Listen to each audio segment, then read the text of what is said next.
喺你夠膽喺冇埲牆嘅狀態之下夠膽踢上去個倒立點咧，我哋中間咧可以加多一個輔助練習嘅。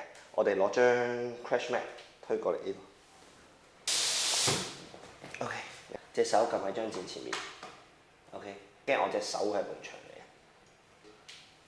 啱啦啱啦，嗱，依家去80度，俾多10度我，個 hip 上埋嚟。係啦，其實你見到佢咧會經過一個我哋叫 T motion 嘅。佢第一隻腳上到嚟，地下蹬上嚟嗰一隻腳咧，去到90度，呢度已經上咗倒立嘅，會經過呢一個點，佢腳踭、佢個 hip、佢個膊頭已經係同一條直線嚟㗎啦。咁下邊蹬嗰隻腳咧，喺基本上上咗呢一個 T motion 嘅倒立之後咧，佢係只不過係將佢夾埋腳上埋嚟，咁就已經完成㗎啦。1、2，合腳3、4，屁股夾實，收住個腹，推住個膊頭。好啦 ，keep 住成塊板硬邦邦嘅瞓落去。OK， 1、2、3、4 ，fat back。點解要 fat back 落咧？就係我要你 keep 住成個人個 core 嘅 engagement 都係一塊板咁，唔好中間鬆咗。